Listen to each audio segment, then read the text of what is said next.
Happy Friday, Junior. We're in the building at the adult table, being adults. We're celebrating 50 years of hip hop. So I have my Boys in the Hood shirt on, Ice Cube. It's been a hectic week, as always. Working on the Being Black in Beverly Hills class action lawsuit, a lot going on with that case. Fighting for justice for Shanquilla and all my clients, of course. We talked about this week briefly on Instagram that Shanquilla's family is turning their pain into purpose, and they are launching a not-for-profit called SBR Helping Hands, and they're going to have their first fundraising initiative on August 27th in Charlotte, North Carolina. So everybody who hits me up, like, what's going on, what can we do, etc., you can support this organization that the family has launched to essentially push forward initiatives that were important to Shanquilla Robinson, like youth empowerment.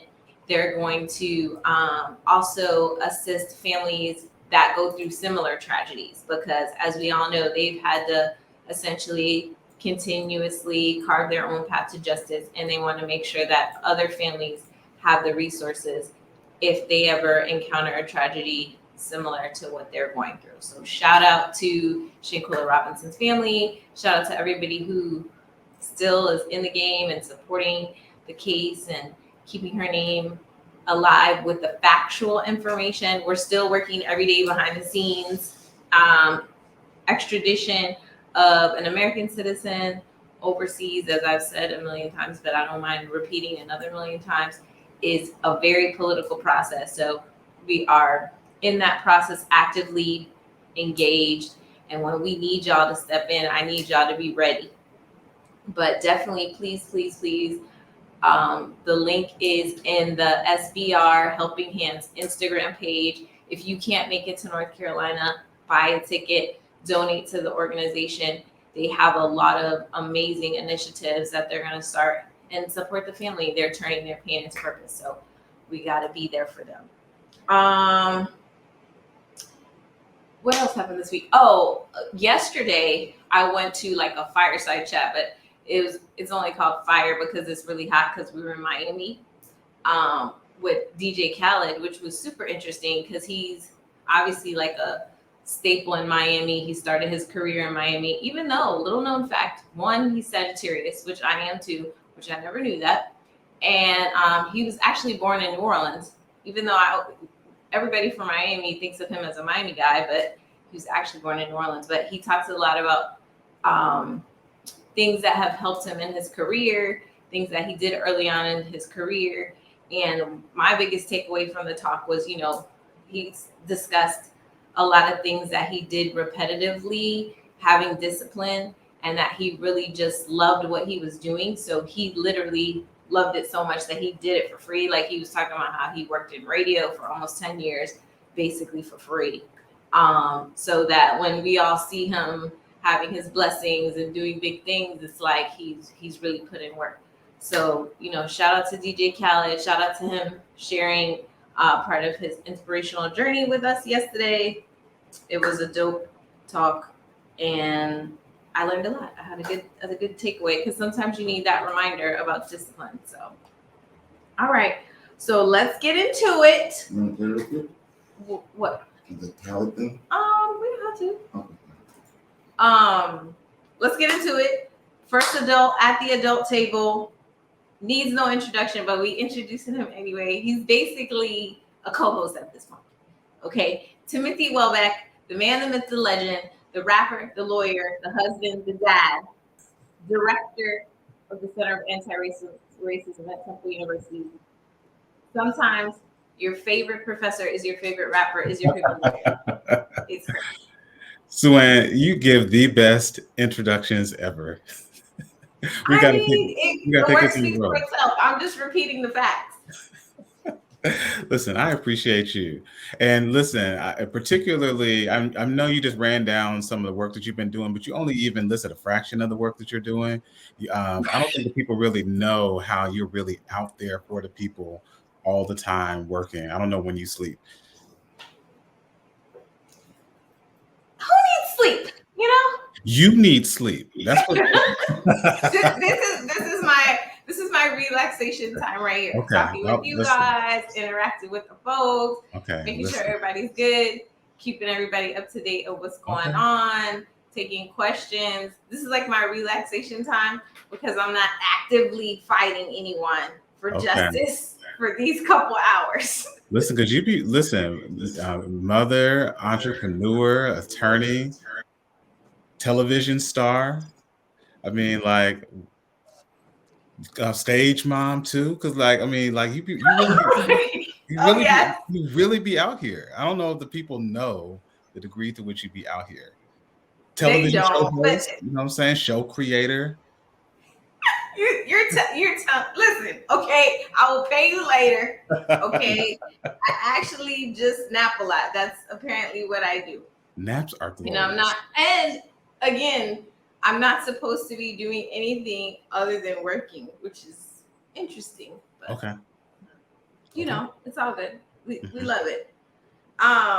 Okay, so you're here. We're celebrating 50 years of hip hop. Yes. I know this is a big deal because hello, you're a rapper as well as all the other amazing things.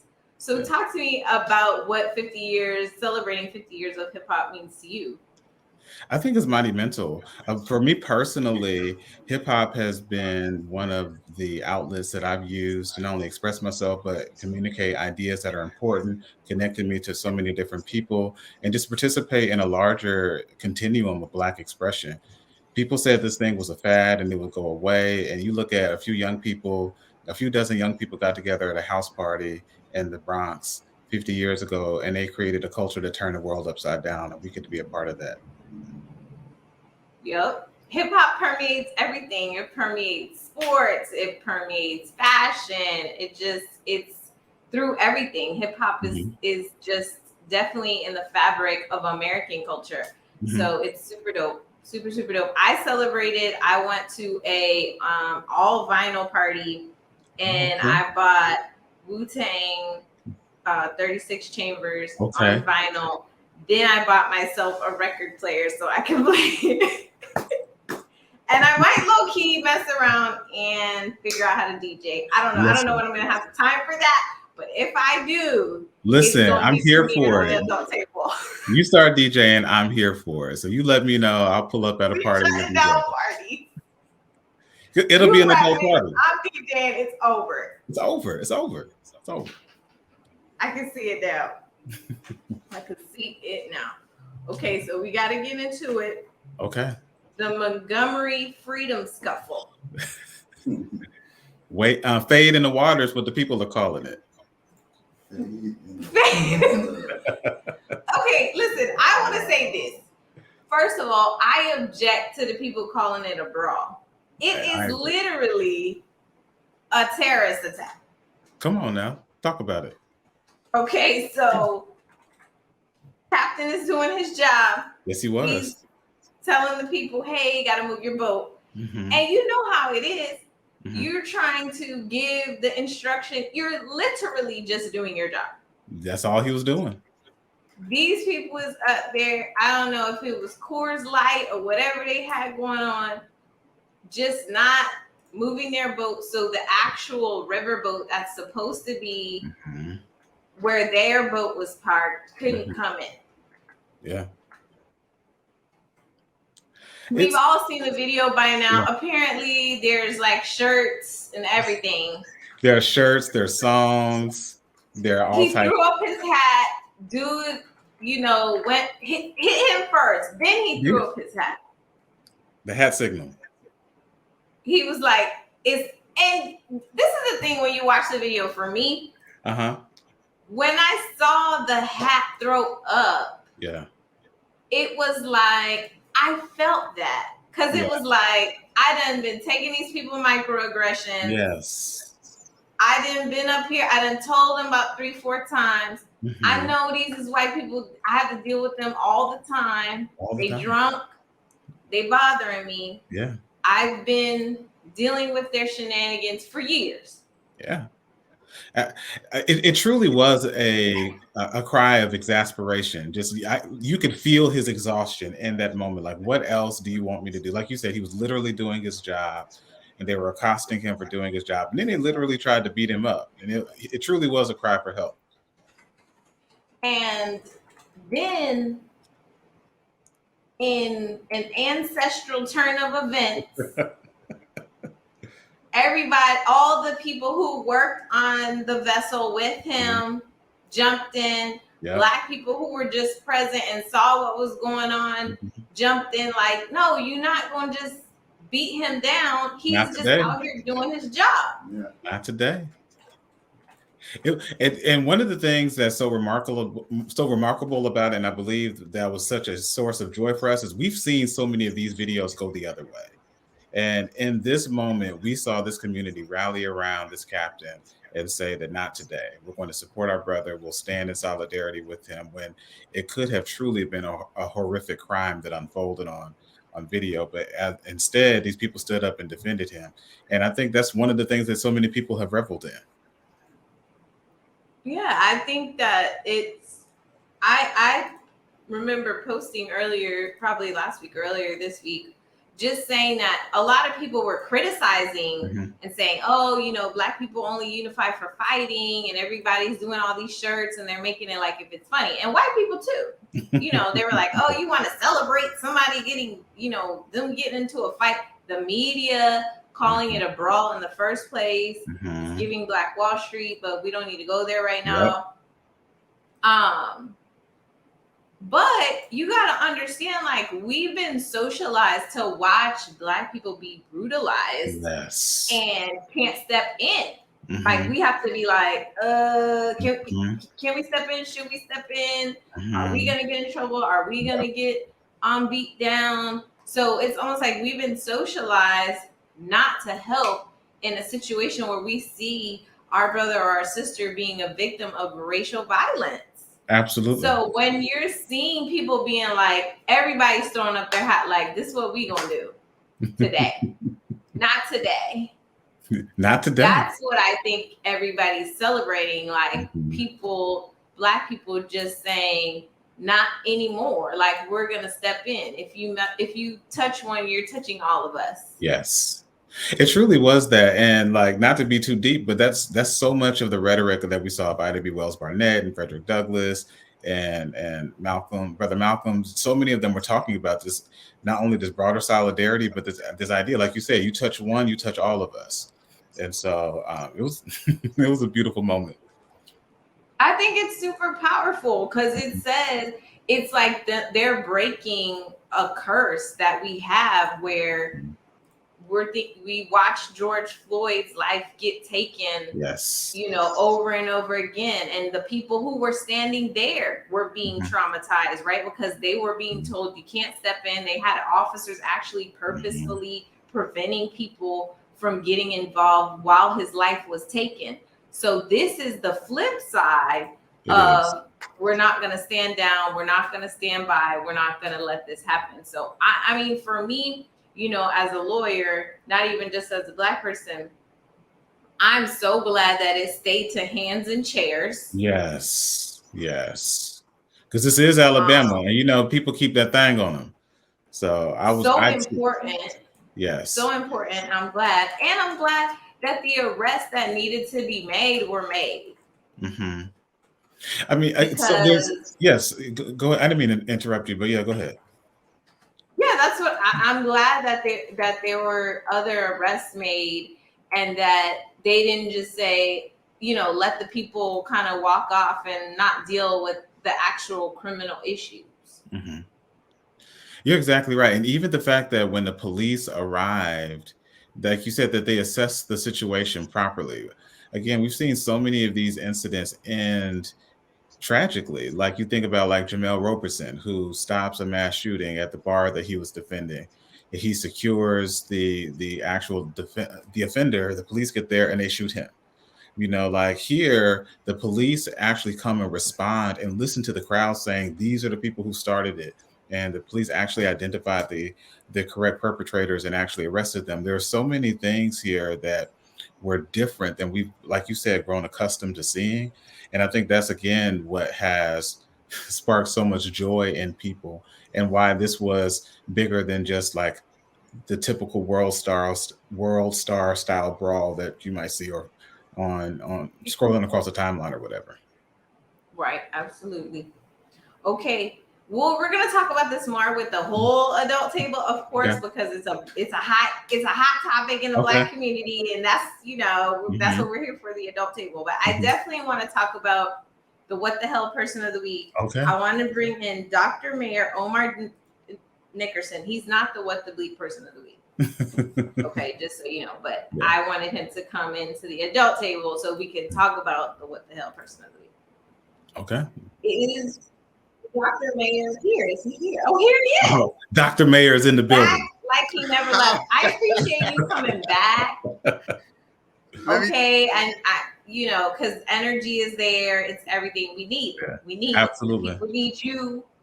And thank you for taking the time, Dr. Mayor Omar Nickerson, to Yes. pull up on us. Thank you. Madam Esquire, thank you very, very much for having me. This is a wonderful, I told Andre, I said, this is a wonderful, what you guys doing here is wonderful. And I just want to continue to see you grow and grow, until to the point to where I think that, to the height that where you deserve, which is the highest level possible. Yes. And it's just a wonderful family here. Madam Esquire, I got Esquire Well back in the building, you know what I mean? The hip hop rapper himself, you know what I'm saying? So I'm here, Madam Esquire. What's going on? Who's the person of the week? What are we talking What the hell person of the week is not a person. Okay. about? The what the hell person of the week this week is a corporation. Oh, okay. It is Apple. Apple is about to pay out $310 million to users whose devices slowed down, the older devices, when they downloaded the software updates pursuant to a class action lawsuit. Now, let me just say this. Mm-hmm.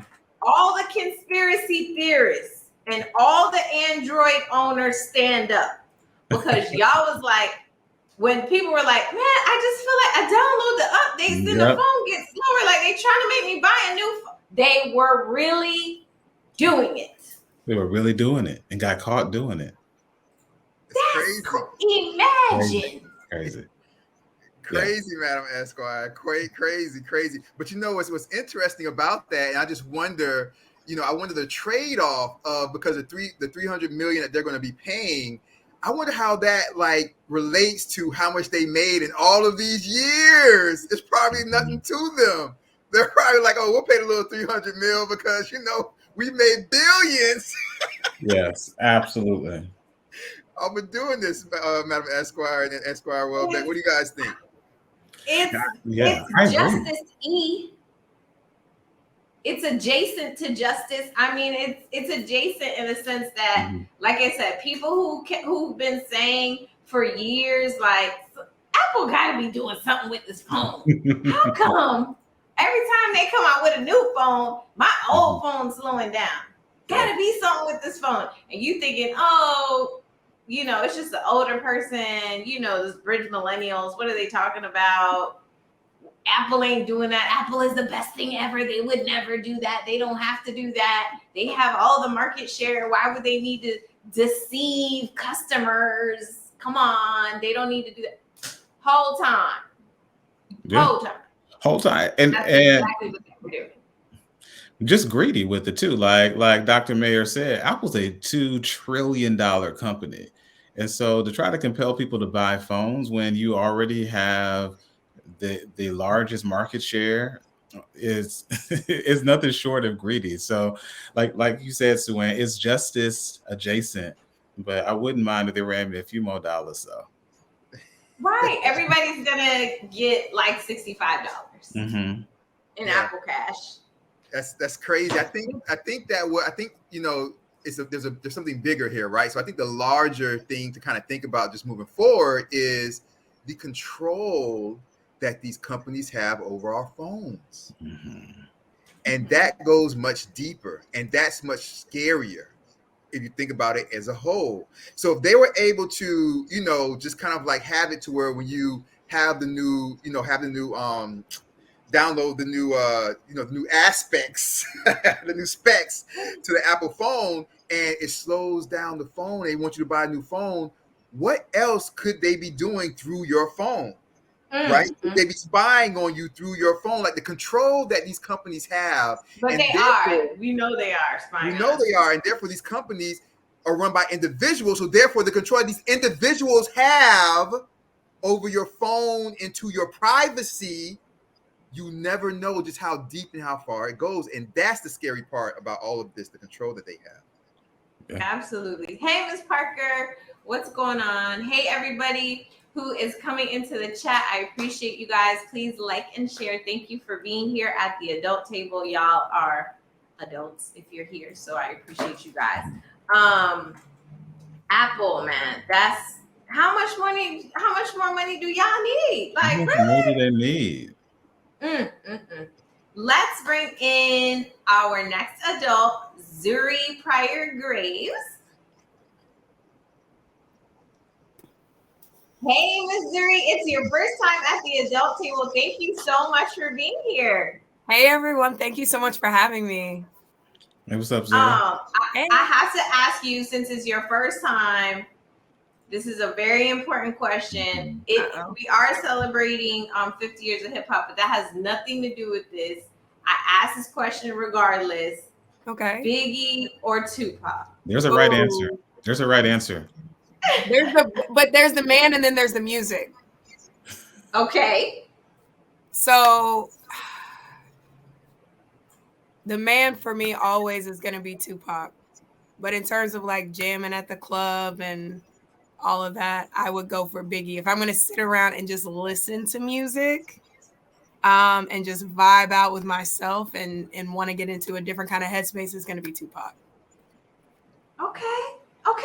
I think that's a fair answer. Okay. All right. Don't crucify me. But yeah. No, not at all. No, this is we are completely not judging you based off your answer. We're just getting your vibe. So sometimes we've never had a time when, because there's painstaking screening that goes on to be an adult at the adult table. We've never had a time where we've asked this question and somebody's been like, who's Biggie and Tupac? Like, you're not going to be here. You know what I'm saying? If you don't know that, that's like a bare minimum thing you got to have going on in order to be here. So I appreciate you, Zuri. You are based in Atlanta, an intimacy coordinator and a sexuality professional on set, right? I am, yes. Talk to us a little bit about like what a day doing your work on set is like. I know you offer like clinical therapy to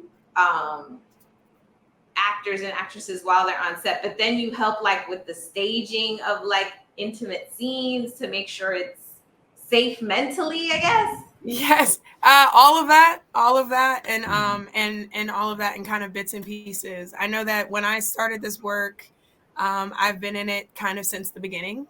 Thank goodness. So I was around while it was shaping itself to be what it is now. And at the time, I was coming in real hot and heavy as a therapist. I was a sex therapist and sex educator at the time. And I moved to Atlanta and I was like, I want to do this thing that I had never heard of. I thought I was making it up. Come to find out I was not making it up. But the way that I was going about it was from a mental health perspective. And the folks who were kind of leading the charge and really getting the movement started on the need for this in TV and film to support actors in this way, really tried to get me to get far away from the therapy side of it and really focus on the movement part of it. So as an intimacy coordinator, the way this started was we were there for the safety of folks. And it was birthed from the Me Too movement and all the things that were kind of going on in front of and behind scenes of the camera to protect actors.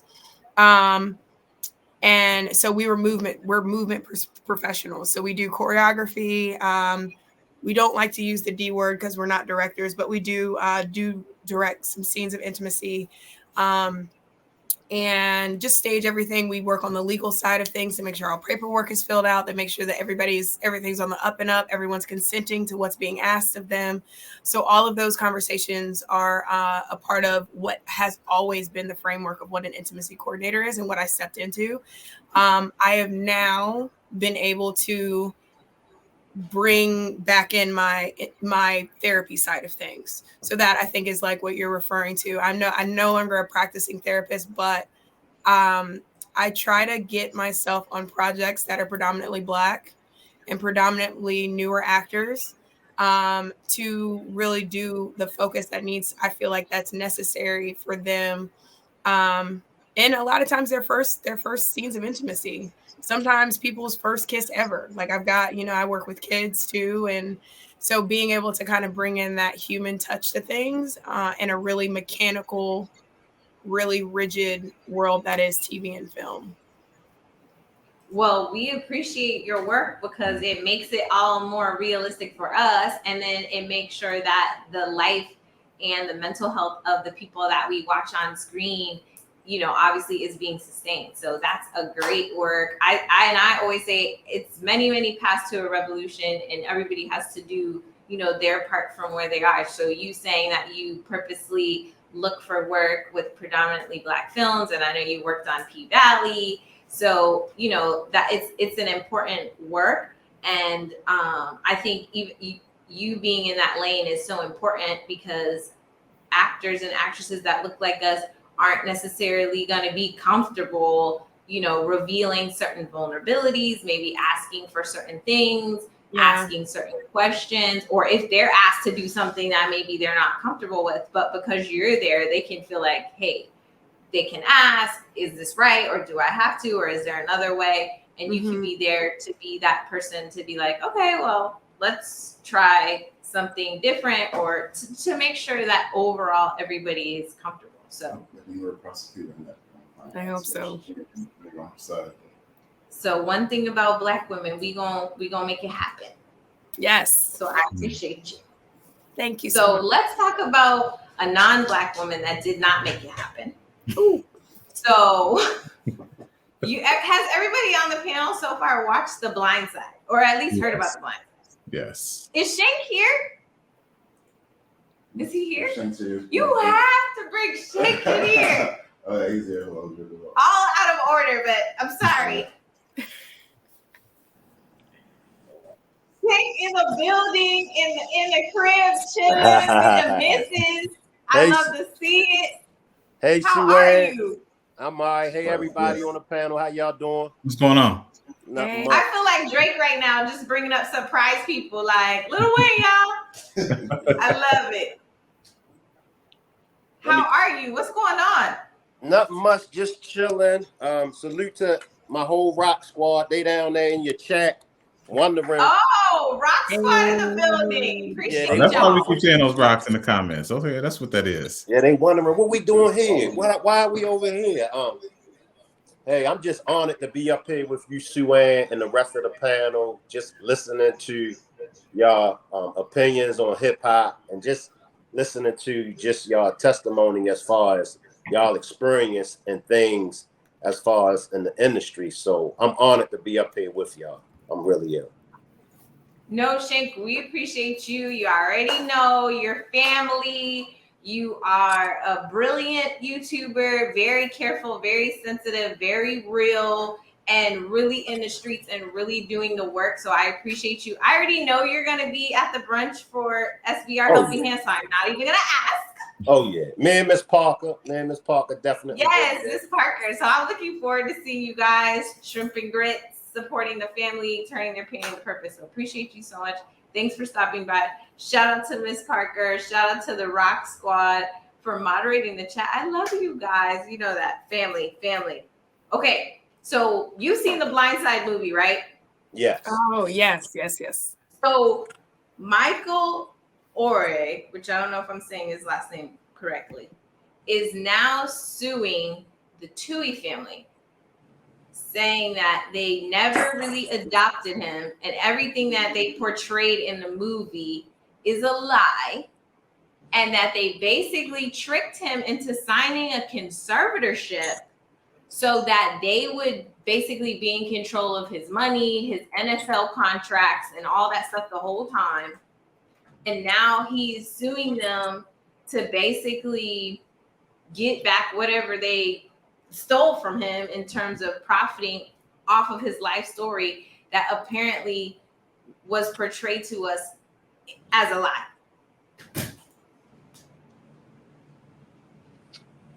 Yeah.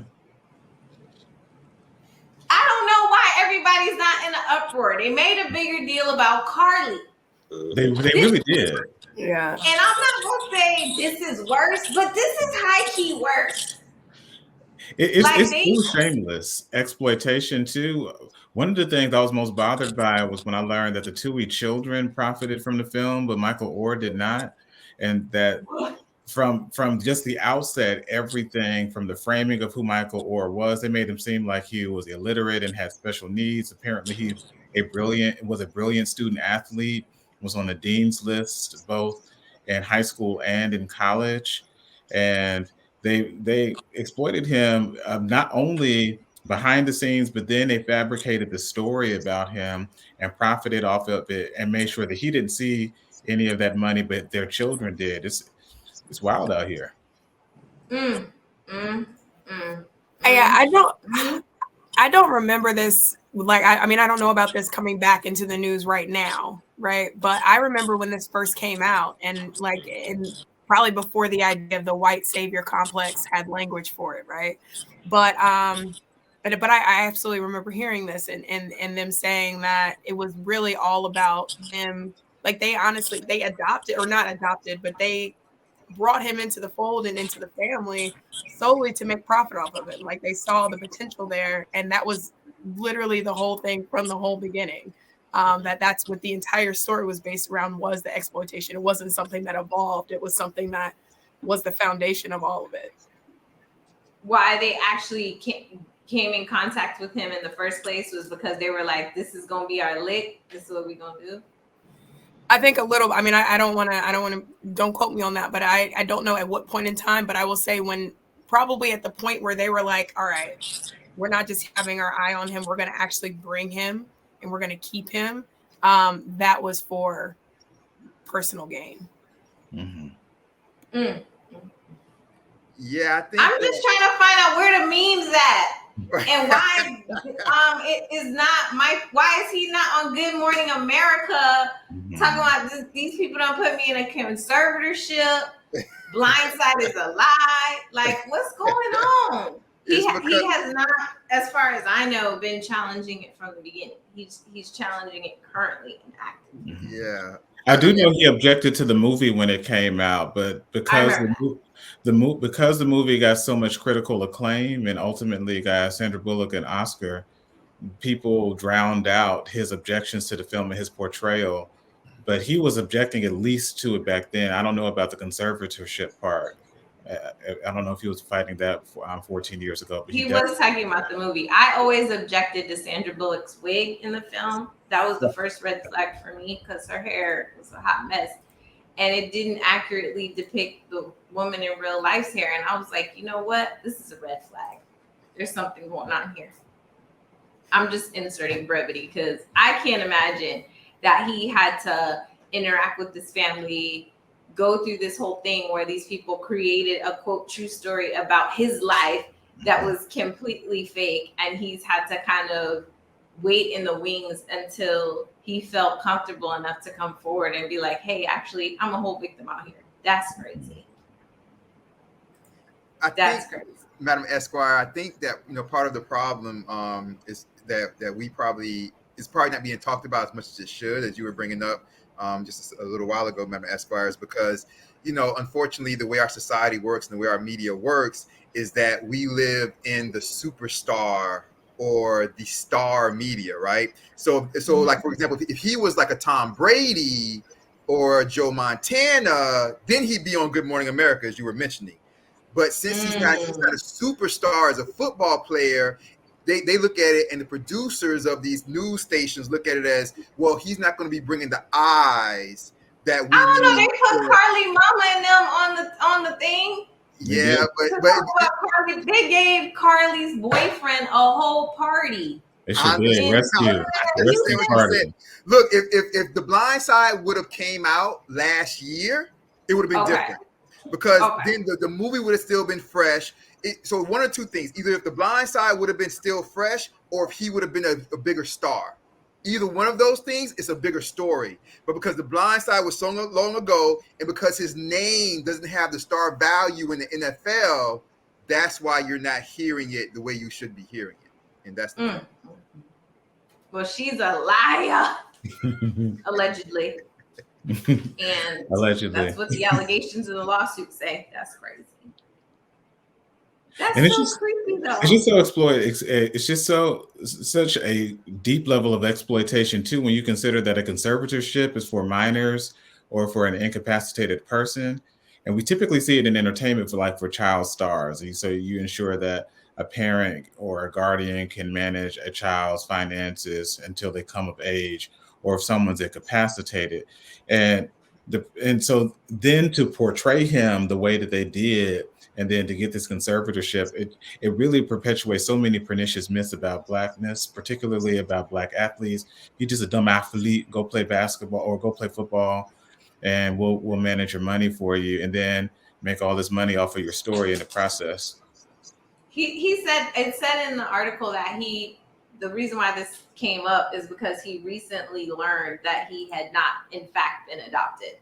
Like he recently was like, finding that he never was actually adopted, and what the paperwork was that he was under a conservatorship. Wild. In other news of queer people doing crazy things, there's a new curriculum in Florida for elementary and middle school kids to learn about the heinous crime that was the human trafficking of Africans to America to do work for free. It's a little video, and they're talking about slavery. They're gonna play this in elementary school. So I'm gonna play it so y'all can see what they're basically now trying to teach the kids about slavery. Is that? Oh, okay.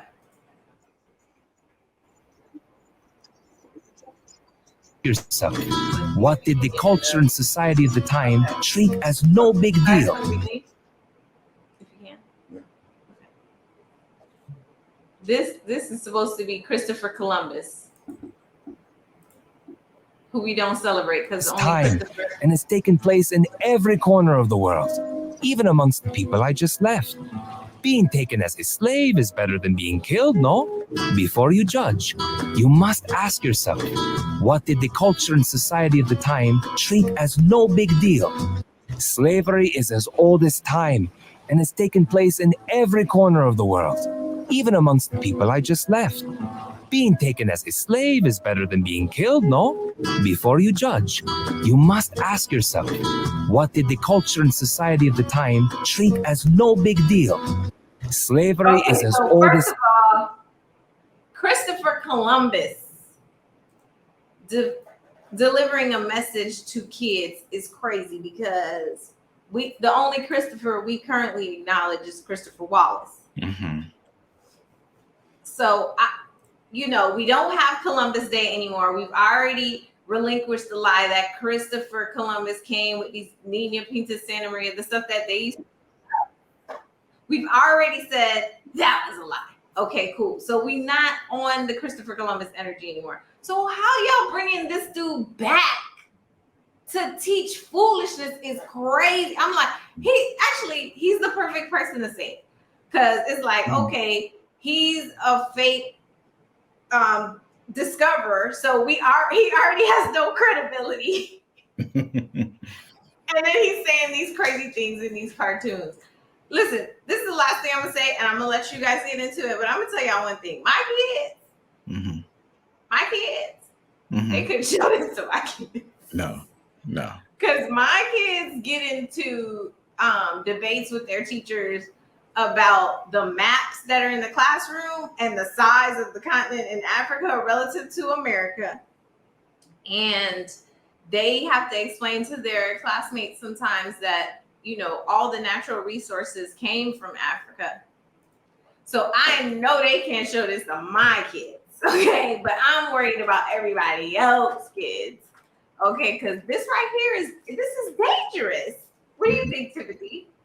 It's absolutely dangerous, and it's part of a broader propaganda campaign that the Republican Party has had in motion for the past several decades, but it's intensified in the last 5 years. Prager University rose as a means just to do that, to counteract some of the history that's being taught more accurately in the last several years, particularly things like the 1619 Project and the like. Prager University created propaganda like this to counterbalance that and to try to indoctrinate conservative children, in part for this broader initiative to teach them to love America and the myths about America. But nothing could be further from the truth. Christopher Columbus was a murderer, a rapist, and couldn't find his way around a room with a candle. So, like, let alone like we celebrate him as a discoverer when he went to the other side of the globe and didn't even realize that he did. But and like you said, even the fact that he is heralded as discovering America is a lie that came about in the last 5 or 6 decades when Italian Americans were trying to increase the esteem of Italians in America. And so they're like, hey, we need a hero. So they picked Christopher Columbus and tried to spread this myth about him discovering America. And he never set foot in the continental US. So like you said, the only Christopher we acknowledge is Christopher Wallace. Absolutely. You know, and we're not even going to talk about how, like, you know, Governor DeSantis basically looks at slavery as like an unpaid internship, like, Listen, like, you know, right? Because the whole thing is like, well, you know, they learned stuff too that benefited them. It was like a, you know, it was like an unpaid workforce internship for about 400 years. You know, that's kind of how he looks at it instead of like slavery. But this is very interesting. You know, I think also there's a lot more like at play here, because not only is America trying to, the first thing that is happening is that America is trying to do with their history what other countries throughout Europe and throughout the world do with their history, but America doesn't understand that America's history is unique. So, for example, if we lived in Russia right now, we would get Russian history. You guys know I went to school in Egypt. My degrees are from Egypt, Syria, and China, right? So I went to school over there. So I was over there. I've been over there for a long time. So, but the thing about it is that when you go, like, for example, when I was getting my PhD in China, yes, you hear about Chinese history and you hear about only the positives about Chinese history, but there's not that historical, like intonation of immigration in Chinese history.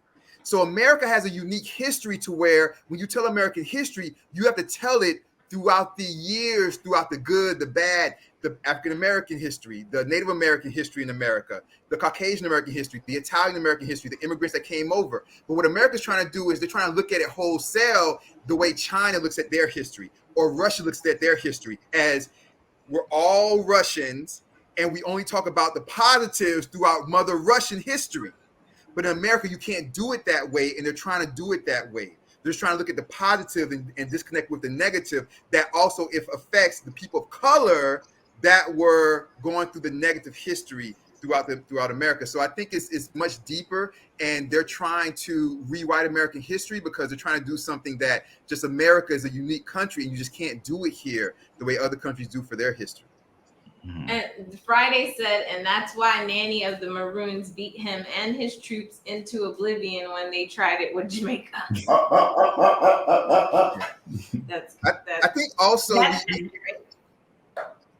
think also we have to keep in mind that this also maybe you guys something that they look at, the Republicans, conservatives look at as a win-win, because if they implement this in public schools, right? And we all, and our children know this is wrong, they might be doing this, and they might want to establish this to force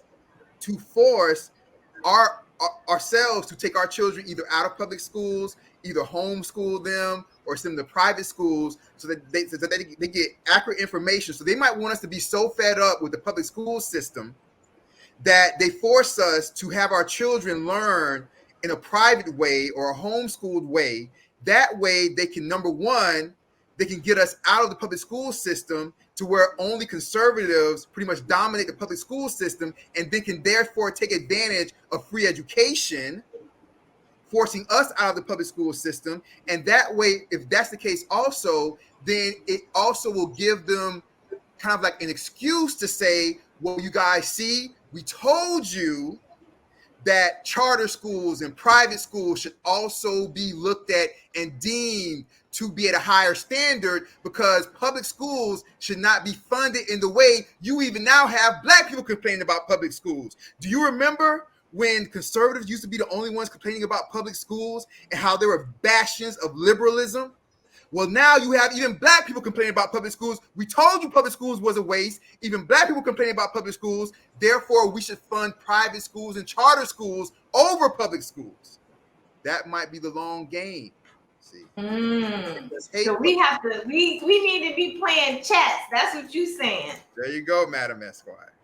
We need to be playing chess. Okay, let's bring in our next adult to the adult table. Artist and producer, Grammy Award winning, Jumpa in the building, at the table rather. Hey, how y'all doing? What's going on? Hey, thank you for being here. It's your first time here.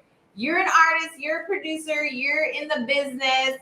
We talked about briefly celebrating 50 years of hip hop, which I definitely want to hear your take on that. But I had to ask you, Biggie or Tupac? Pop. Gotta go Pop. Okay. He was to me, he was the overall package of an artist. He was in the media the right way and the wrong way. Lyrics, the beat production, everything about him. He was also in movies. He was just to me the complete artist. So Pop. Okay. So we're celebrating 50 years of hip hop right now, and we talked about it a little bit, but I want to ask you, as someone in the biz, like, what does it mean to you to be celebrating 50 years of hip hop? I'll tell you this, hip hop saved my life. Hip hop definitely put me in rooms and places where I never thought I was privy to. I could have been dead, in jail, but hip hop got me into college, got me a degree, got me one of these right here. Hold it up. There you go. The other one's in the back. Hey. You know what I'm saying? But hip hop definitely made me who I am today, and I'm so thankful for hip hop. I was talking with Jermaine Dupri, and without a lot of people wouldn't be in the financial space they are, mental space. Hip hop is a form of expression. When I write songs or I make a beat, it's just a different feeling that I get. And I feel like other people get that same feeling and reaction when we create. So thank you to hip hop, most definitely. Hopefully I'm around for the next 50. Yeah, for sure. That's what's up. I mean, you're doing your thing, you're handling your business, at a very high level in the game. So definitely we expect for you to be around another 50 years for sure. Let's talk a little bit about what's happening in Fulton County right now with Fani Willis, a very famed prosecutor who has very aggressively and perhaps more famously prosecuted hip hop artists, including YSL, and used hip hop lyrics to actually in the indictments to prosecute some hip hop artists. But she is currently she convened a grand jury that issued an indictment against 45, because I don't say his name, the 45th president of the United States of America. And she hit him with a RICO charge.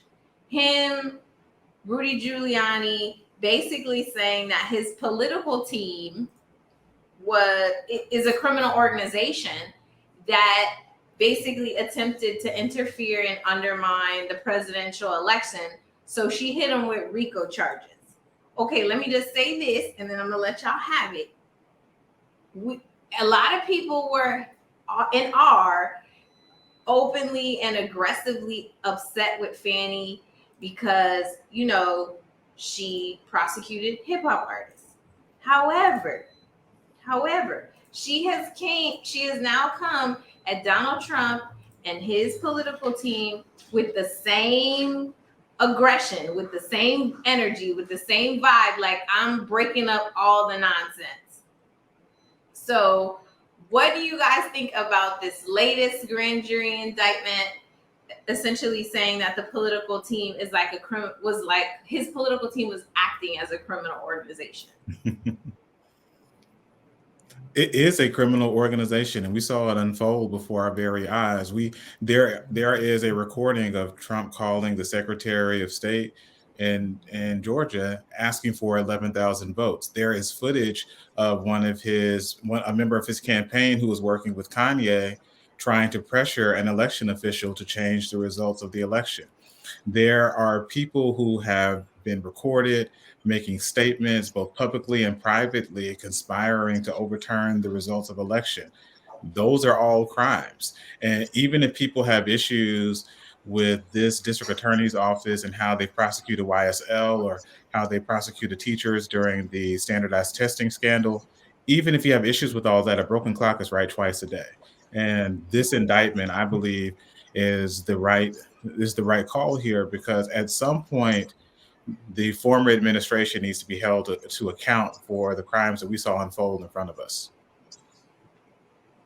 What do you think, Zuri? I mean, it's something I think that people say, like in conversation, like what they did is messed up. All the things that Timothy kind of listed out in terms of the presidential election, people are like, dang, he really had people doing all that stuff.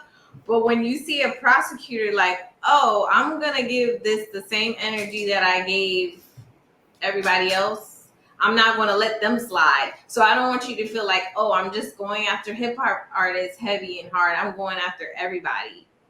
Do you think that she should get more credit because she's giving everybody the same energy? Or is it like, well, it's okay for her to prosecute Trump, but not okay to prosecute YSL?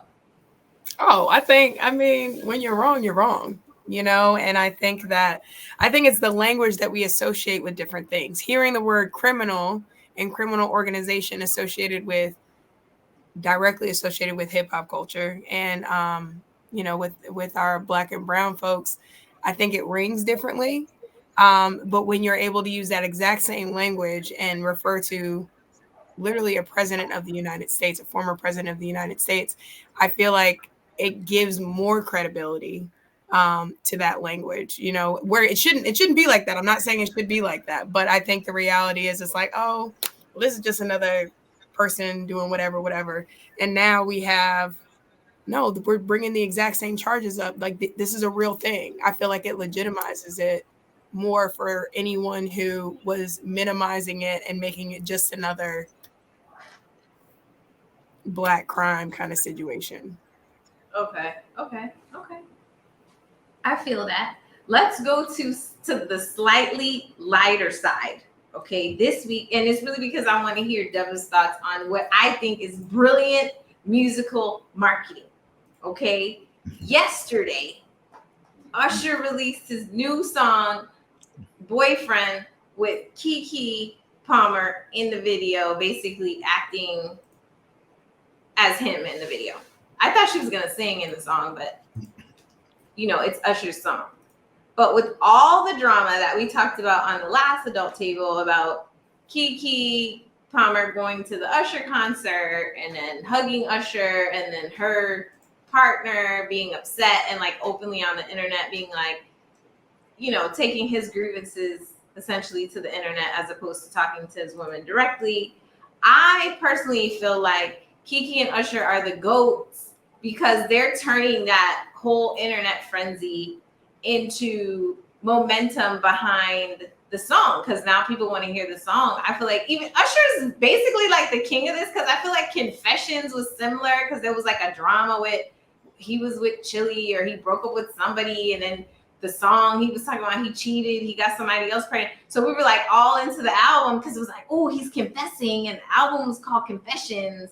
So it was like organic marketing from that story to kind of push the song. And it obviously helps, if the music is good. What do you think about that in the that he's using kind of that scenario and what happened on the internet to kind of push the song? Well, for me, I think that it's perfect marketing on his end. We all know that that record didn't have Kiki on it, so the streams and the revenue would go straight to Usher. It was just a good marketing strategy. But I'll say this. I feel just a little bit. I feel like Kiki was a little bit prideful, you know what I'm saying, with her guy. I'm not saying that she was wrong. I'm not saying he was wrong. But pride may bring problems at home because when the camera's off, the phone is off, you still got a child. You see what I'm saying? So y'all gonna have to figure that out together. Hopefully they kind of came together and said, look, this would be a good marketing strategy for everybody. But kudos to Usher and for making that move happen, honestly. So you don't, well, she's not going to get the stream revenue, but certainly she's going to get a bag, I guess, for being a principal in the video. Yeah, maybe they paid her up front. I can say that. But at the end of the day, regardless on YouTube or any other platform that shows that, that bag is going straight to Usher. So if they pay her up front, then cool. But I don't see any endorsements coming from that situation. But I honestly do believe that it'll get the internet talking exactly what they wanted it to do. So what do you think? Because you said that you think it's her pride. What do you mean? Her doing the video is her being like, I'm not gonna work it out with him, or I'm gonna keep going with it.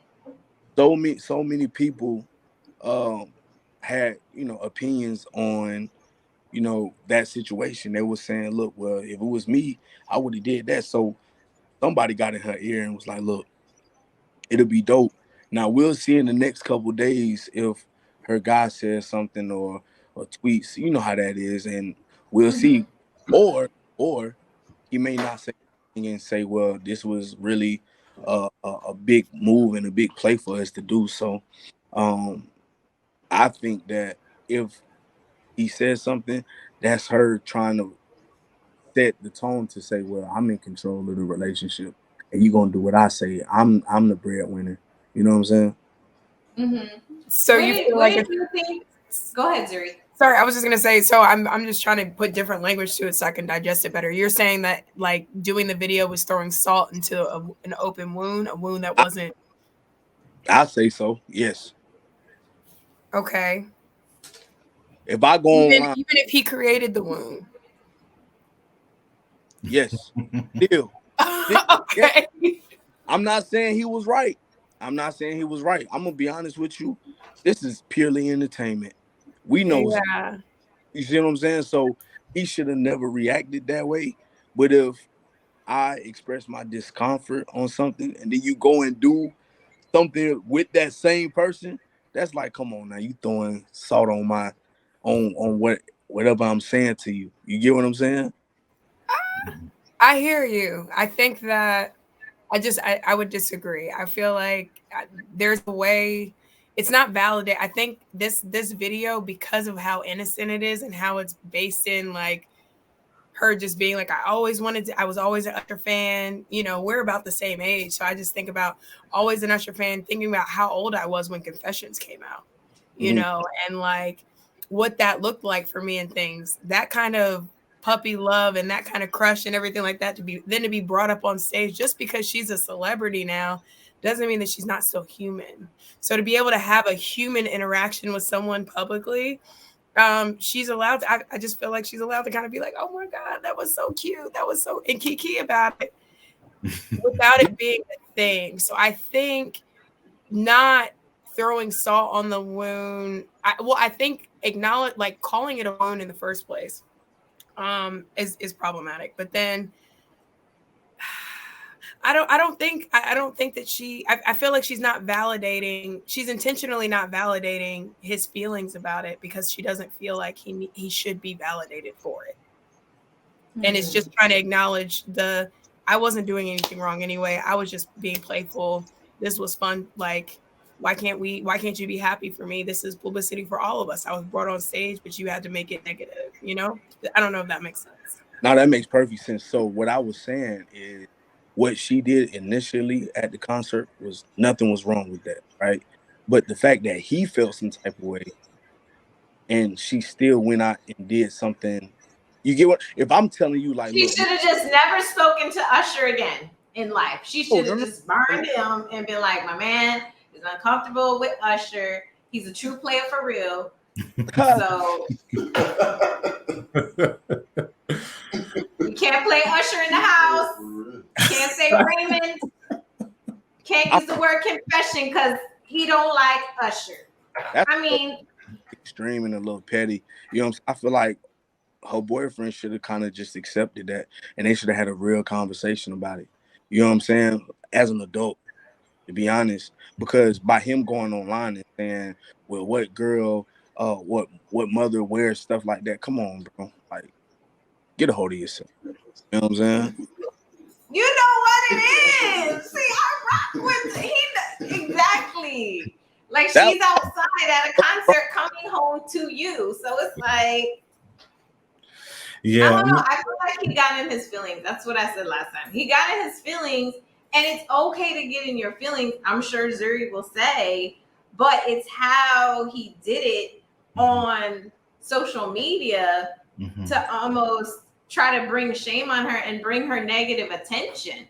Like he's supposed to be covering her as her partner, and he's creating a negative momentum behind somebody who has such a positive image, such a positive brand, a vulnerable brand, an open brand, you know, with all of us on social media. So to then put something negative, and that's her man, I don't know. That was a lot. So I think she's kind of like,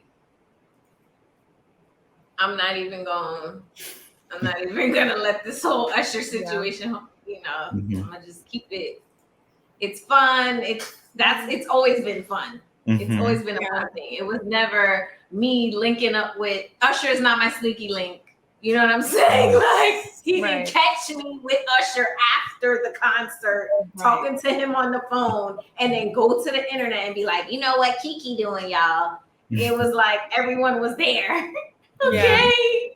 He does that to everyone. He's been doing that since Confessions. Yeah, and the video is so innocent. It's so playful. They don't even touch. You know, like the look is very much like, "Hey, homie." Like it's not. I mean, even and Usher, we all know how Usher gets down in his videos, and he intentionally went out of his way in his choreography to make it not that at all. There isn't even an undertone of that. She's there with her girl. She's having a good time, and I think it is intentionally to throw salt in a wound that, in her opinion, should never exist. But I almost feel like she's trolling us. Like, since y'all made such a big deal out of it, here goes a video. I'm with Usher. Here I am. Yeah, I agree with that. And we talked about this last time too. So just in a general sense, we talked about how I believe that Darius was deeply insecure and made what should have been a private conversation public. We talked about all of that. But one thing I think is lost on this too is that before this incident happened, they were in an interview and she mentioned how if they ever had a problem, she would never go public about it, but that she wanted them to talk about it privately and that the world would never know. And then lo and behold, he has a bout with insecurity, you know, no pun intended, but like, and then you look up and he's broadcasting what should be a private conversation to the world. And I agree with you, Sue-Ann, that in this particular moment, she's taking advantage of that and leveraging our attention and kind of throwing it back in our face, because Kiki has never allowed us to see the negative parts of her personal life. She's been very guarded about what she presents about her personal life to the public, especially considering that so much of her life is lived in the public eye. And she really values that privacy, and he violated that. And now she's taking this and just playfully toying with it. And I think Zuri's exactly right. This video could have been in a completely different direction, but it's very playful and jovial. And I think it's a continuation of their initial interaction. Their initial interaction was innocuous. Usher literally does that every night of his residency. If you sit in that section, you're getting sung to. And so in this particular instance, Usher gets some more streams. Kiki is able to maximize the attention that comes from this.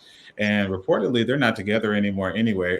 Kiki and Darius, who knows if that's true, but that's what People Magazine is reporting. But I saw that. I saw that, and I was like, maybe the reason why she said I will never address anything with my relationship publicly is because she already knew who he was. Like, she was like, something gonna happen. I don't know what exactly, but if anything happens, I'm just letting y'all know.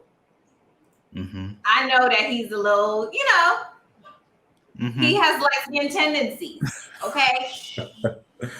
But some celebrities are like that. Jay has talked about that a lot, and that he said, I've given you so much of my personal life and my music, I don't feel obligated to give you a window into my personal life aside from that. So like in interviews or just on social media, things like that, you're not going to get this in-depth lens into his personal life. And I feel like Kiki was similar in that regard, in that you don't need to know everything about my every waking moment because I've given you the lion's share of my life and just who I am. You see me.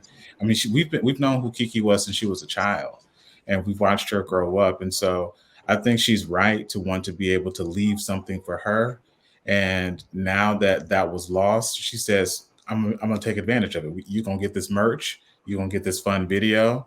And then we're going to move on and go to the next trending topic in a few days.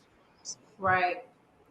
Well, I mean, I am a Kiki stan. I'm a fan of hers, but I'm also a fan of people being able to express themselves how you met them. And when she met him, she was on the internet, being a celebrity, being an actress, being a musician, probably being an Usher fan. You know what I mean? So I don't know. Madam Esquire, I'm not.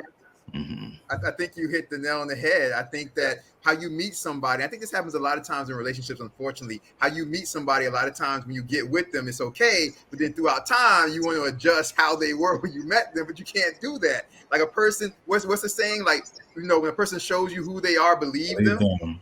Right? Believe them, right or wrong. And so I think communication is the key to this whole thing, because there's no way that when Keke Palmer went to that Usher concert and she was with Usher, and you know what the Usher concert is. So what is it? Is it that she never told you she was going to the Usher concert? Is it that, is it that she was wearing something else when she left the house and then switched clothes in the car? like what is going on here? So something happened to where he then came out of the pocket to then make it a public issue. And like I said, the last time we had the adult table talk, I think that it was his insecurity and his pride, because I think that either his family members, his mama, his auntie, or his friends called him the next day and was like, man, did you see your baby mama like last night with Usher? You saw what she was wearing? And then he got embarrassed and he was like, oh, that's messed up. And he went to the internet and made an issue. So then he was like, no, I'm gonna tell her something about that. Don't worry about that. I'm gonna straighten out my household. I got this. Like, I think it was one of those type of things. And he made it an issue. He shouldn't have made an issue, but I think that was insecurity. But the important thing though, Madam Esquire, Queen Robinson, that you hit on was the aspect of them using this as a marketing issue and kind of taking that momentum. And that's so smart. And that did not exist until reality TV. Because if you think about it, back in the 60s, 50s, 40s, 70s, when people just made movies, people just saw the movie. You saw the movie star, you saw the movie. You knew nothing about how they felt about personal things. So then what would happen is that what used to get like all the views used to be like that Barbara Walters interview, because you never knew what Michael Jackson thought about anything until like that Barbara Walters interview, until that special interview, because you never saw these people outside of what was the production. But then when reality TV hit and now social media, people just want truthfulness. People just want to look inside of your life. So what this is this is a view inside of Keke Palmer's mind, which is, okay, out of this situation that we saw, how does she react to this? and this is what we see with this Usher video. And that's why it's so smart, and that's why it's so important. If I may, just really briefly, Yeah. so like, there's a brother in the comment section who's very angry with our takes here, particularly with us I calling. was gonna say something, but you go ahead and handle it. So I mentioned that Darius is insecure, and I stand on that. One, we don't know who Darius was, but aside from the fact that his brother is on Insecure and his partner is Keke Palmer, and his job right now is based on being an employee of Keke Palmer. And so this particular incident happened because Keke Palmer went to a concert and enjoyed herself, and he made a public comment about her outfit when, one, she had clearly communicated to him that's something that she didn't want done. And secondly, he has taken pictures of her in similar attire and posted them on the internet for people to see. So it's not as though he had an issue with what she had on. It's about what was happening in that particular moment.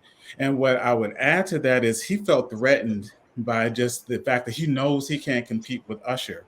But he should not have been insecure because Keke was coming home to him.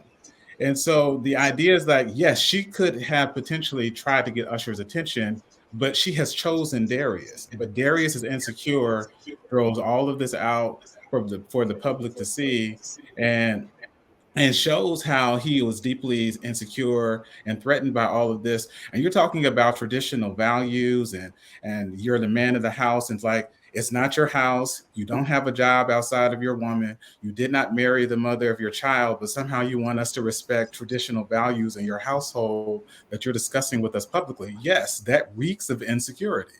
And so when we say insecure, that's what we mean, because he knew who Keke Palmer was when he got with her. There are literally hundreds of pictures of Keke on the internet of her dressed like that before he got with her, when he got with her, after. Like I said, he posted a picture of her topless on his Instagram page and said, look what my son did to my girl. And like somehow I'm supposed to believe that he's got a problem with Keke and his outfit when he posted a picture of her in her underwear, the topless. Like, come on, let's be serious. Let's be serious. I mean, I don't think I need to add anything to what Timothy said. I think it's been addressed. It's been thoroughly addressed. I think it's been addressed. I just have one more thing. Well, two more things. I want to say that, like, what you were saying, or what was being said about we need to see these things and all of that in terms of like how social media engages. It has become the expectation. It has become the standard expectation that we have an inside view into people's lives. And I think that there's something really psychological about that. And I try to stay away from the therapy talk, but in terms of, we're talking about the word insecurity, I think that that's a really beautiful universal word that we can use to talk about what's happening. But his stuff and the way that it is coming across is so much deeper than just insecurity. Mm-hmm. We're talking about very intricate mental health things that are showing up and presenting themselves in a particular way that I think that is specifically attached to not only this age group, but Black folks and people of a certain relationship to the entertainment industry. I think that there could be a whole other level of diagnoses that are associated with some of these folks that don't affect the common everyday people. But anyway, I just feel like that's a little bit of kind of what's coming up. It's a lot more than him just being insecure. It's a lot more than just control. It's a lot more than all of this. It's deeper than that. So I just thought I'd put that out there. You're the therapist. We're gonna take your word on the deeper issues. No, and I agree. I think, he's connected to it because his emotions are almost being controlled by what was on social media. And because it was going viral, I'm sure that made it worse. That's what created the wound that Devil was talking about, because he was being so affected by how it was being, he had to watch it over and over and over and over and over again. And I know I have that with clients in cases where their family members get brutalized, not the same thing, but they have to be that emotion has to be reignited over and over again because it's on the news, it's on social media, people are reposting it over and over again. So I get how the virality of a moment, that could have just been a moment. Like if it just happened at the concert and the people that were there saw it and she told him about it, or there was a picture and she was like, oh, this is me and Usher. It's different for this generation because it's the re-exposure over and over again, and then allowing that to kind of affect your whole psychology and how you interact in your relationship and all that stuff. So I hear totally what Zuri's saying. I agree. So speaking of ATLians, I guess, did you guys hear that Atlanta is opening a private terminal in the Atlanta Hartsfield Airport? They're going to have spa, day beds, and $4,000 private suites. Oh, wow. Since, they're going to have showers. They're going to have like drinks and all that stuff. My only thing is, because it's Atlanta, please do not have hookah back there. I will call the police. And y'all already, I will call the police if they have hookah back there. Okay. Man. Atlanta needs right now. I don't know that they need this, but I could be wrong. I mean, I could be wrong. It sounds interesting. Are y'all going? No, thank you. Come on, somebody got. I mean, I feel like somebody. You know what? I'm gonna go. I just want to see if they have hookah, and I want to see who's back there. I'm not gonna lie. I want to see who's back there. Madam Esquire, I just want to roll through and just be like, I know Usher not back here. It's giving Soho House. Okay,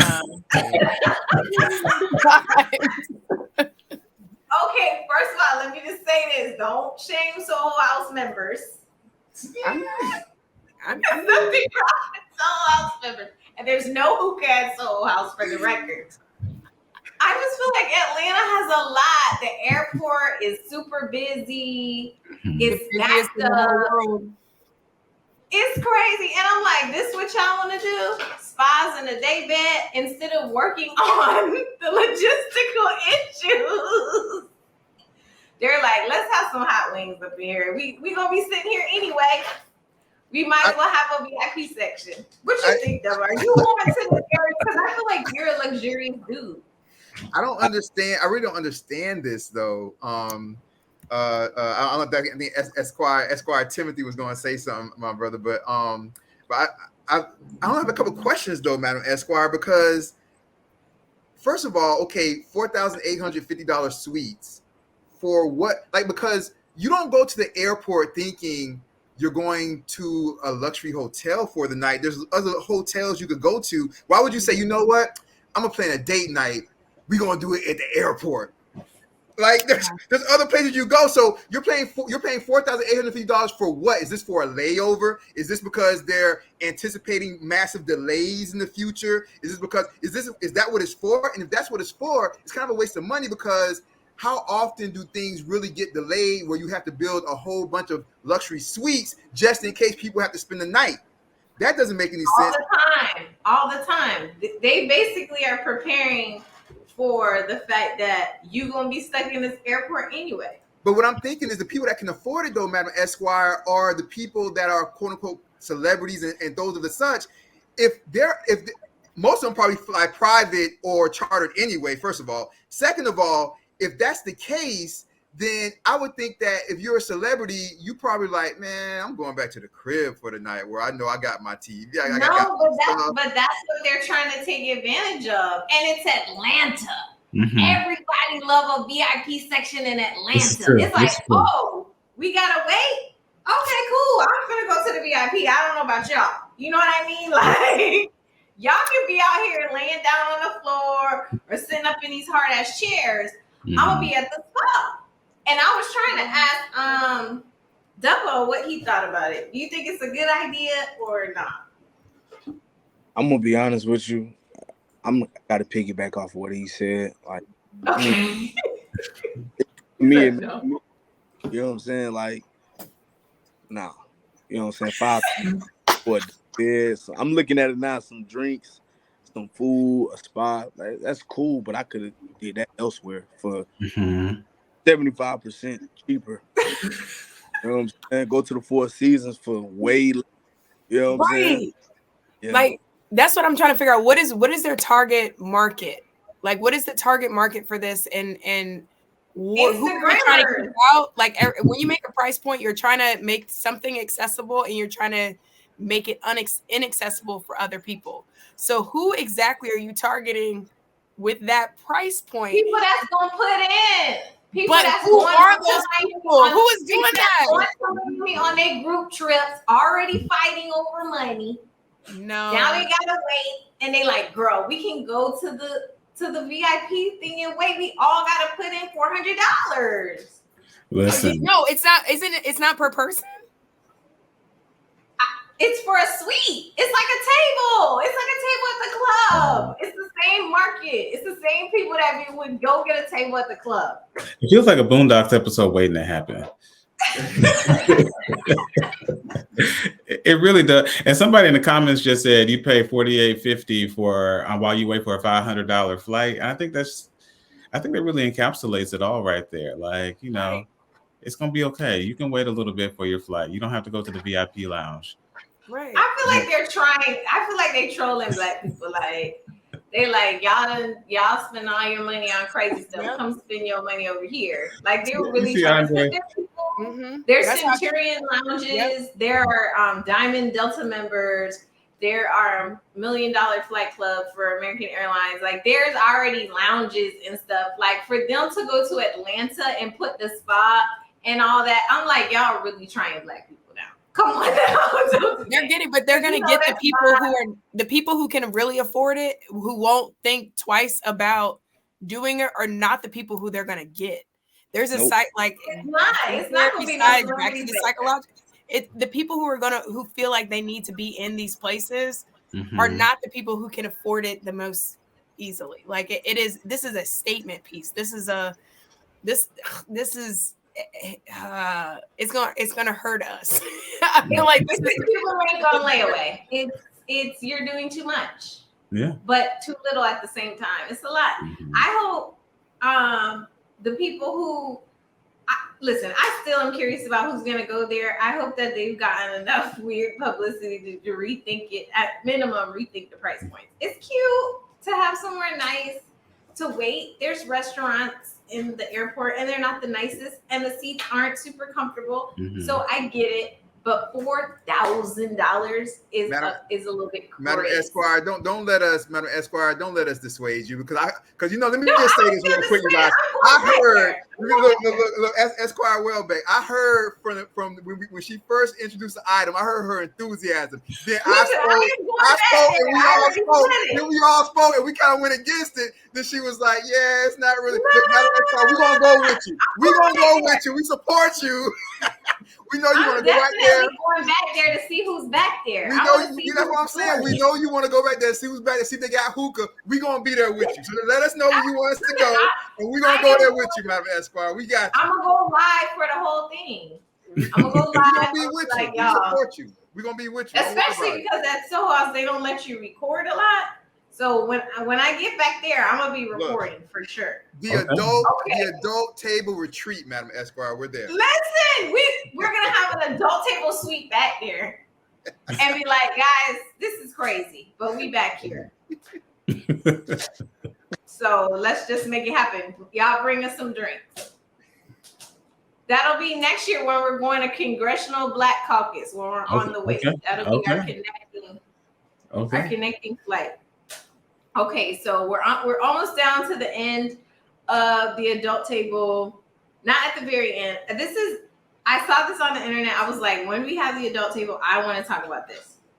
Because I really feel like this is a conversation that I want to hear. I feel like I know what the guys on the panel are gonna say already. So I'm gonna have Zuri like give her opinion first. Apparently there was a a guy on the internet, and he said that his wife was at the end of life, and her last wish was, can she sleep with her ex one last time? She gonna die for sure. Okay, Zuri, take it away. I saw this and I had a long talk with myself. I'm like, how do I feel about this, and what would I do, and what's the process, and what's the thought process of this person? And I mean, I have a lot of feelings about it. I have a lot of thoughts about it. I don't think there's enough information. I will say that we don't know enough about their dynamic.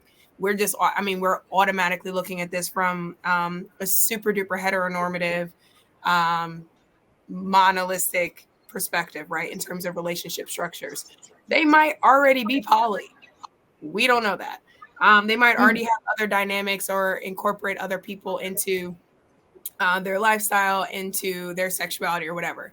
If we decide that it could be one last time from last week or a couple months before, that's it.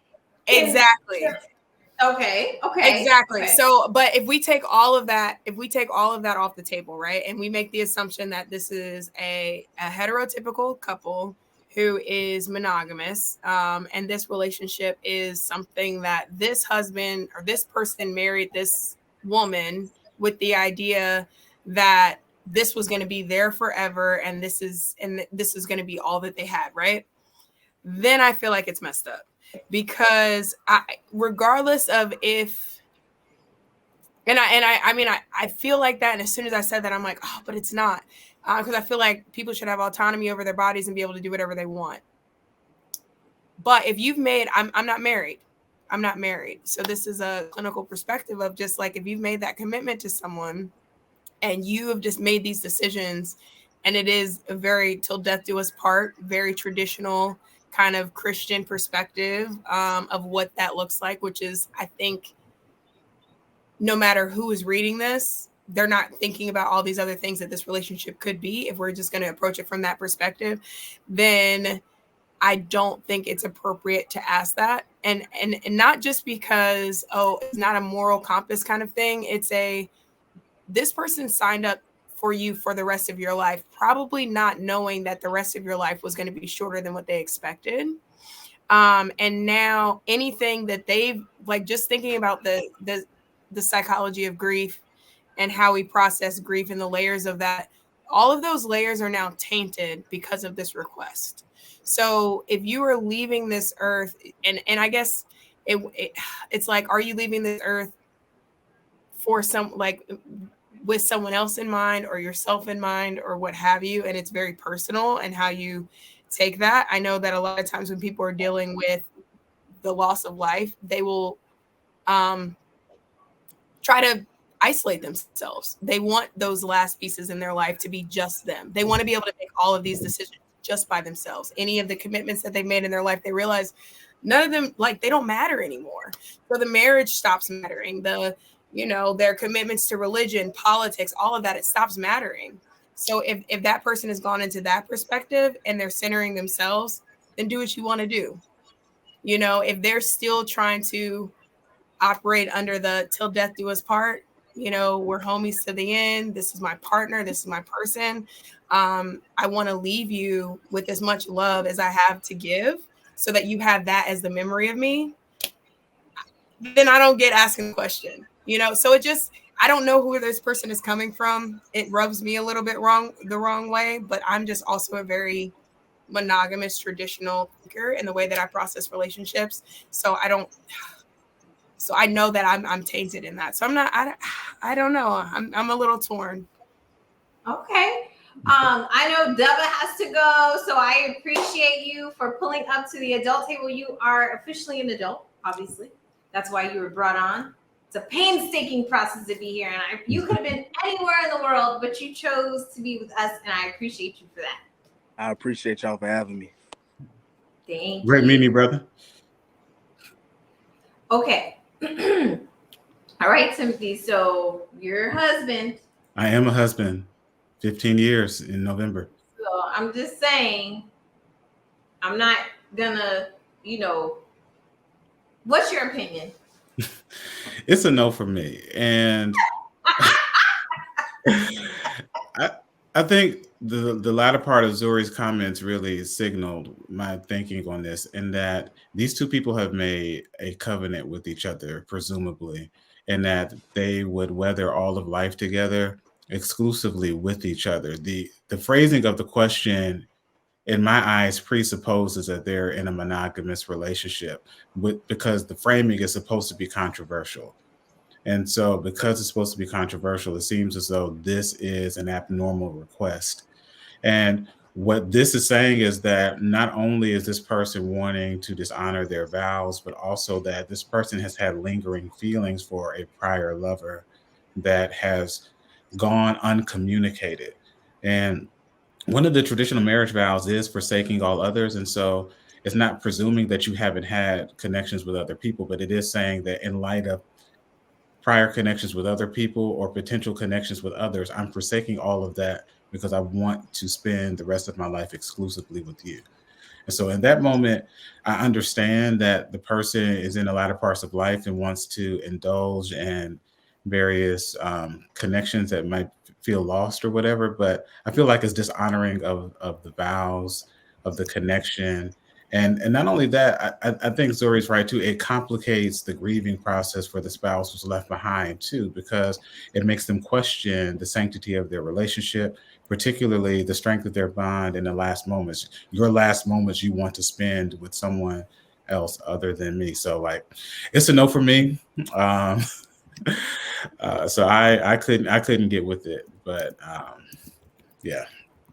I mean, I tried to look at it from the inverse, like if the husband asked the wife, oh, whatever, and if I was in that situation, what would I say?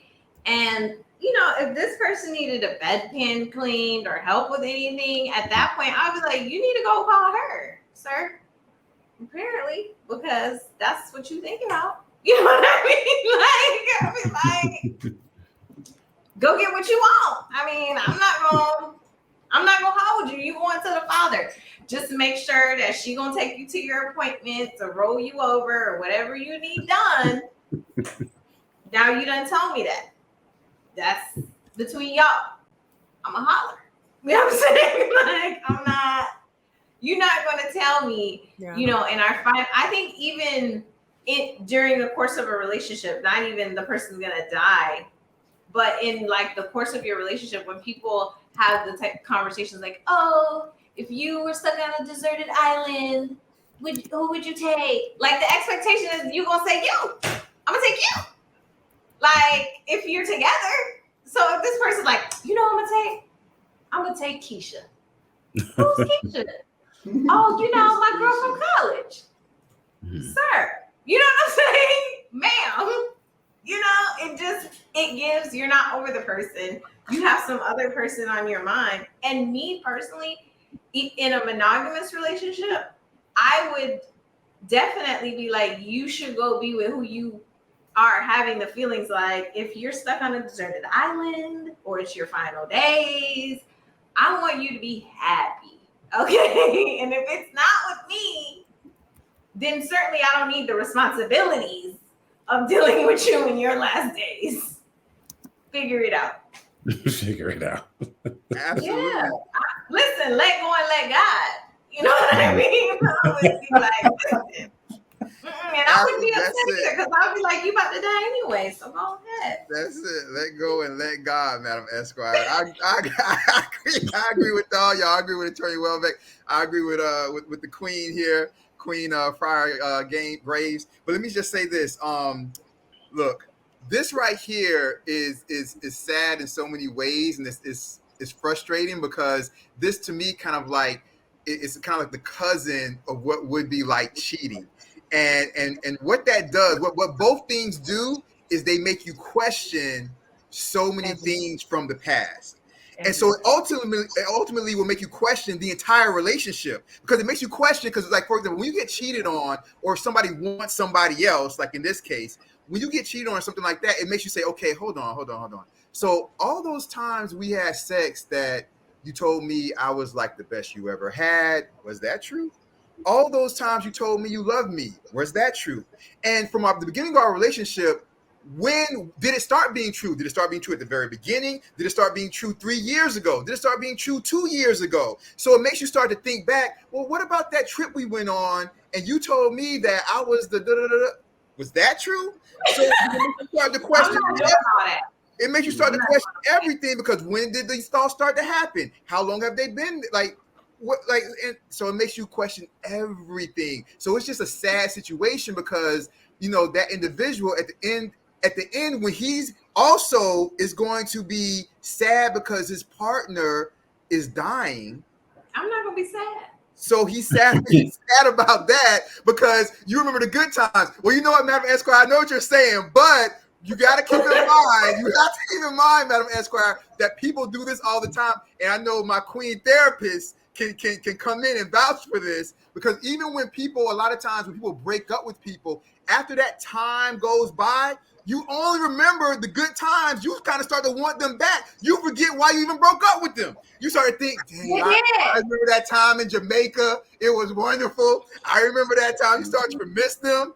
You know what I mean? So even with time, you start to only remember the good times are the only ones that start to really stick out to you, and the ones you kind of start to remember. So unfortunately, that's how it goes. But I just think that would be a bad thing. It would make you question everything in your relationship, and like, when did those start? Like, when did those thoughts in her begin, and how long have they been there? And I think that's just a sad situation. That sounds very healthy, because me personally, once the phrase was uttered out of his dying lips, he would have been dead to me. Okay, that's for sure. Oh, okay. Oh, you want to use my phone? Oh, you can't even dial the phone. Okay, all right. Okay, you be safe. Nurse, you can go ahead. All right. What? Ain't no way. It wasn't no good times. I'm telling you, like, I wouldn't be healthy, because I would definitely get a super short memory. I wouldn't remember nothing else that happened in the relationship. I would have been like, I know we're not going through this. And this what the heck? Okay. I want you to be happy in your final days, and I'm going to be happy too. Yeah. Mm-hmm. Mahler. You're not going to have me be sad, be up in this hospital, arguing with people, advocating for you, and you think about some other. Oh, we're not going to. So when you put it so succinctly. No, we're not going to do that. We're not going to do it. What we're not going to do is what we're not going to do, and maybe that's is that not feminine or whatever? I don't know, but that's what I'm doing. Okay, so whatever. Okay, and I would have went to Usher. I wouldn't have had the same. We're not bringing it back. That's just what it is. Okay. Usher, baby. I can't. Usher, you better come put Madam Esquire in your next video and make it. Oh no! I'm just telling you, Usher.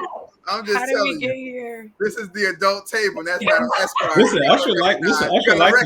You got to recognize Usher. Usher, come on now, Usher. He did extend his residency. I did calendar that the sales for the extended dates go on sale in 11 days. So 11 days. I might be in Vegas. I don't know. We'll see what happens. Let's But go. guys, I super appreciate you guys coming on tonight, staying on tonight. You could have been anywhere in the world, but you were here. And the piece at the adult table. So I appreciate you guys for that. We will have you guys say where people can find you, your definition of Black love, and then we'll do the adult prayer. We'll be out. Okay. Zuri, since it's your first time, you have to tell us your definition of Black love. Oh, goodness. And then you can tell everybody where to find you on Instagram, on social media, if you have some project upcoming you want us to support. Okay. That question is super interesting to me. I actually just watched a segment with I don't want to mess up who it was. I don't know, but there was a segment on Black Love, and I watched it on a plane last week, and I clicked on it because it said Black Love, and I was thinking it was going to talk about relationships and the love that you make, the romantic love. And what it instead talked about is the way that we love each other as Black people, and the way that we build community, and how integral it is to the success of anything in our entire world, and the interactions that we have with one another, and the way we build each other up, and where the breakdown of that Black love has happened. Cornel West, I believe. I don't know. I don't want to say who it was, but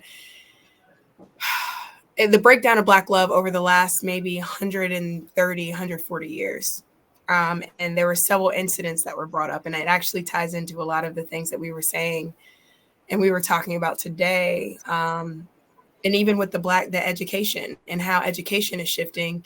I remember being in elementary school and my mother just clinging to my history book as I'm learning history in 4th grade, and her being like, this is not the history that I learned. I'm 35. And she's 73.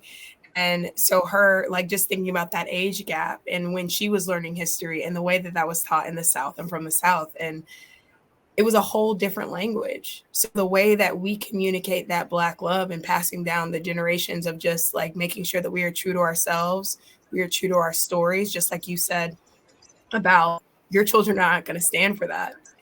That is all Black love, just making sure that our stories remain present, that they remain loud, and that they remain important, so that we, and authentic. So that was a kind of a shift in my mindset about Black love, because I always think about it romantically. So that's going to be my new definition of Black love, is a more holistic approach to it. But yeah, my name is Zuri. I am also known as Intimacy with Z. You can find me on all platforms as Intimacy with Z. The only one I'm actually really active on is Instagram. I'm trying to get better with TikTok. Feel free to follow me there, but I don't post on it. But I will. I am. But that's how you find me. Awesome. Well, again, you could have been anywhere in the world, but you were here with us, and I appreciate you for that. You're dubbed an adult. You are welcome back anytime. Anything you have going on, you're going live, you're doing something, you be like, adult table, I need y'all. We're going to be there. So everybody follow her and definitely share her content for sure. Okay, Mayor, you know you're next. So Black love, you know what it is, you know what time it is. Well, thank you very much, Madam Esquire. I appreciate it. It's interesting what Queen Prior Graves said, because I was thinking when you first said, we're going to talk about Black love and what it means to us, I was thinking the balance of history, right? A historical balance. Mm-hmm. And I think that when you think about, because there's a dynamic going on right now, and it's unfortunately it's really like a combative situation where you have Black men and Black women arguing about relationships, arguing about the roles of Black men and Black women, arguing about femininity, arguing about, helping out and what should it be. And so I think that we need to respect, so I said, the balance of history or historical balance. I think we need to respect the history of the Black couple, and all we've been through together, where we began, even beginning in Africa, and all we've gone through from Africa to this American experiment and everything in between that we've been through. But I think that, especially for the Black man, we have to recognize and respect that the Black woman in the frame that she was in 500 years ago or 1,000 years ago, she's not in that frame any longer. And I think that Black men should champion that Black women are now one of the highest educated individuals in the United States. I think that Black women now, Black men should champion that Black women now are one of the highest earning and continuing to grow demographics within the United States. I think that we should champion that Black women now to where, women as a whole, but Black women specifically, 600 years ago or even 200 years ago couldn't even stand up and speak their mind because their man who was misogynistic would smack them down, and they had to deal with it. But now it's not like that any longer. I think that the respect that Black women have worked so hard to now obtain should be respected. So I think that we should cherish and we should remember the past traditions as far as the past struggles that us as a couple have gone through together, but we should also recognize and respect the reality of what is now and what is today, and we should champion the wins and the gains that specifically our Black queens have achieved throughout time. So I think there needs to be a historical balance with that. Mm-hmm. And Mayor Nickerson on Instagram, Madam Esquire, you know, I love you guys. I love the adult table. Like I said before, like I say all the time, I think that you all have a wonderful thing going here, and I'll always be here to support you in any way possible. So thank you very much, Madam Esquire. There we go. Thank you so much. Appreciate you. Timothy. Sue-Ann, as always, it's a pleasure to share a seat at the adult table with you. For me, Black love is Black people's ability to sustain each other, to nurture each other, to support each other. However that looks across relationships, across time, Black love is sustaining, it's nurturing, it's supportive. It's why we're here. It's something that I often say, part of the reason why we're here is because Black people loved each other. And that love has sustained us and preserved us over time. And it's the narrative arc of our people across the diaspora, across different civilizations, across times, across any means that tries to stop us or stifle us. Our love has fortified us and allowed us to go forward. And so for that, I'm always grateful. In terms of where to find me, so Andre's been really gracious. That's my Instagram page. So I'm on Instagram, Timothy Welbeck. I'm also on Twitter. It's still Twitter to me. So Right. It's Timothy Welbeck on Twitter. I have a website, timothywelbeck.com. You can learn more of what I do there. And that's basically it. I have a Facebook page, but I never check that. So, I mean, you're welcome to connect with me there. Please forgive me if you reach out to me there and I don't respond. It's not personal. But so I'm most happy. Download. Let's get these streams up on these. Oh, yeah. So music. come on now. Yeah. So like Train of Thoughts on all streaming platforms. It's a live jazz inspired hip hop album that I recorded last year, released in February of this year in honor of the legendary John Coltrane. And so anywhere that you stream music, it's there. I've got videos on YouTube as well. I've got a few albums on streaming platforms aside from Train of Thought. So go listen to that. Run them streams up, as Sue-Ann says, all of that. And one day I'm going to have Sue-Ann DJ. That's Black love too. Absolutely. Well, I appreciate you guys. Black love to me this week is showing up for your jury duty and not self-deselecting yourself from jury duty by saying things like only God can judge. That's not in the Bible. That was actually a Tupac quote. A lot of y'all be coming up there saying that, and I can't say nothing at the time because the clears are there and they're looking at me, so I can't say that. So I'm going to tell y'all at the adult table, stop deselecting yourself from jury duty. Black love is also us participating in our civic duty for each other, being a jury of our peers for each other, good or bad, whatever the outcome is, being an impartial juror for each other. That's Black love for me this week, because that's what I was dealing with this week was, and for the last 17 years. So Timothy certainly knows I'm a big advocate of that. But absolutely. I said, you know what? It's showing love. If you show up for jury duty and you do what you have to do and you're there for your fellow person as an impartial judge of the facts. You guys know this is my therapy, coming on here and just kind of talking and conversing and listening to everybody and hearing everybody's perspective. So I appreciate you guys so much. We will, obviously we'll be back, not next week, but the week after that. And we'll definitely keep everybody posted. Stay at Not Just a Lawyer on Instagram. Like, share, subscribe to past episodes. I think we're on episode 15, which is huge. Shout out to Andre in the background doing his thing, making it happen for us to get the episodes up and get it popping. I appreciate you guys for coming as guests. I appreciate everybody all the moderators, everybody who's watching. Hi, Mom, if you're watching. Hi. So I appreciate you guys. We will end with the adult table prayer. It's very simple. All right.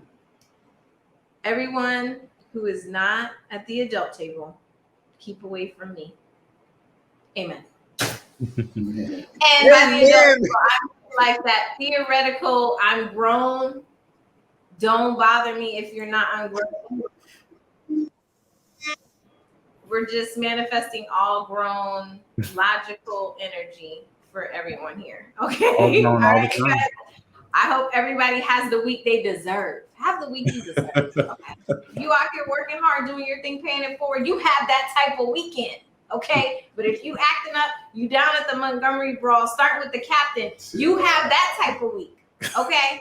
Y'all know what I'm talking about. All right. We do. Thanks again to my panel. I appreciate you guys, and I'll see you soon. Let's go short.